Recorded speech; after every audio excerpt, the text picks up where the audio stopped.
செயலாளர் பல்லாவரம் பகுதி பொறுப்பாளர் ஆனந்த் அவர்களே, பல்லாவரம் நகர செயலாளர் அன்பு தம்பி அனந்தராமன் அவர்களே, இந்த நிகழ்ச்சியிலே கலந்து கொண்டு சிறப்பித்துக் கொண்டிருக்கும்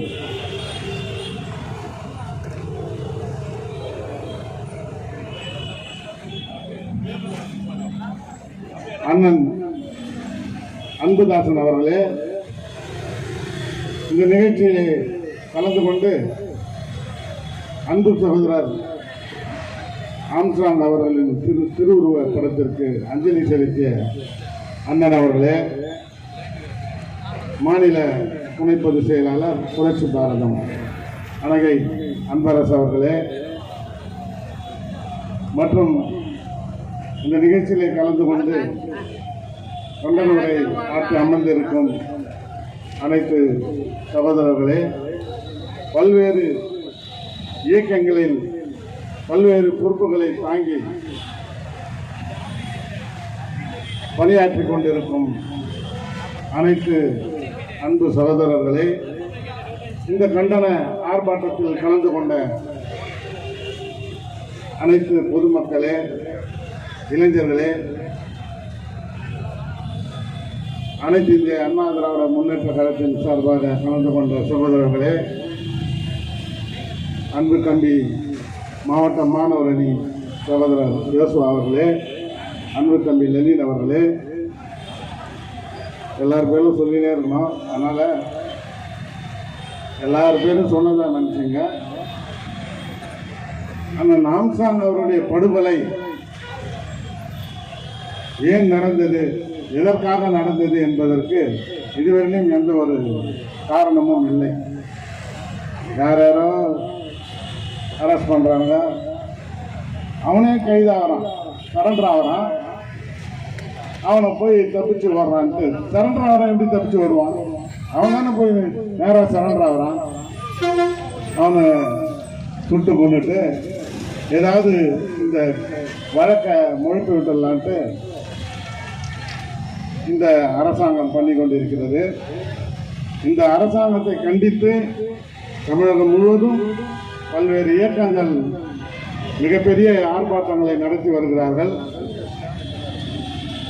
நானும் அன்பு சகோதரர் ஆம்ஸ்ட்ராங் அவருடைய நினைவஞ்சலி இதுவில் கலந்து கொண்டேன். இன்றைக்கு திரைப்பட இயக்குனர் அன்பு சகோதரர் ப. ரஞ்சித் அவர்கள் ஒரு மிகப்பெரிய பேரணியை நடத்தினார். அந்த பேரணியிலே அவரும் வலியுறுத்தியது சிபிஐ விசாரணை. அண்ணன் ஆம்ஸ்ட்ராங் அவர்களுடைய நினைவஞ்சலி செலுத்த வருகை தந்த பகுஜன் சமாஜ் கட்சியுடைய தேசிய தலைவர் அன்பு சகோதரி மாயாவதி அவர்களும் சிபிஐ விசாரணை வேண்டும் என்று குரல் கொடுத்திருக்கிறார்கள். இவர்களெல்லாம் மிகப்பெரிய சக்தி வாய்ந்த தலைவர்கள். நாம் ஒன்றும் பெரிய தலைவர்கள் அல்ல. அவர்கள் சிபிஐ விசாரணை வைக்க வேண்டும் என்று வலியுறுத்தி இருக்கிறார்கள். ஆகவே இந்த தமிழக அரசு கண்டிப்பாக இந்த சிபிஐ விசாரணையை வைக்க வேண்டும்.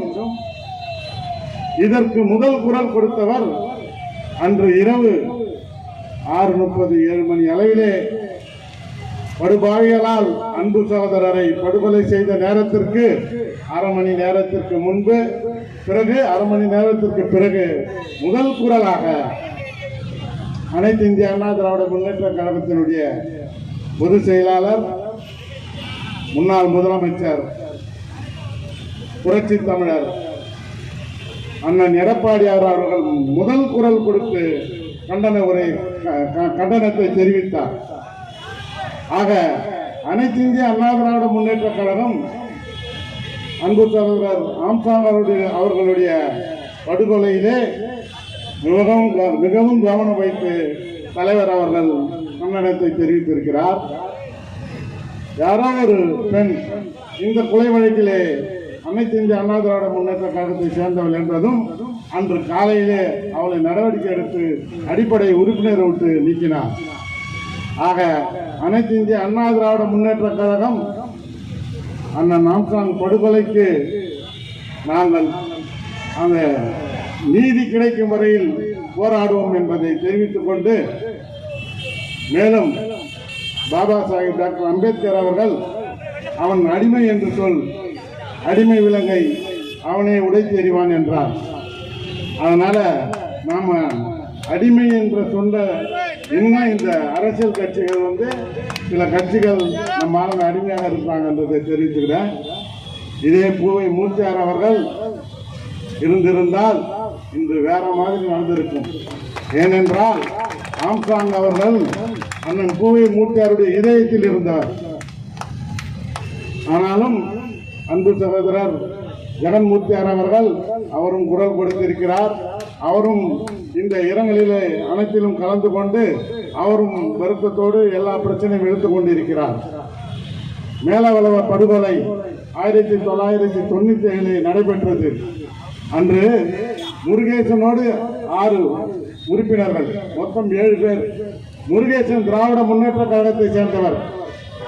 அந்த முருகேசன் ஒரு ஆதி திராவிடர் ஊராட்சி மன்ற தலைவராக வெற்றி பெற்றார்.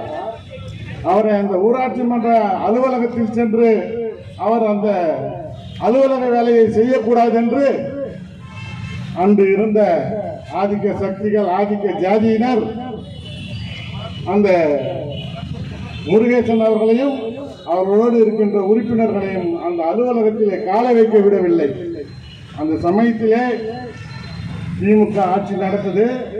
முருகேசன் திமுக, முருகேசன் ஆதி திராவிட என்ற ஒரே காரணத்துக்காக அவனை யாருமே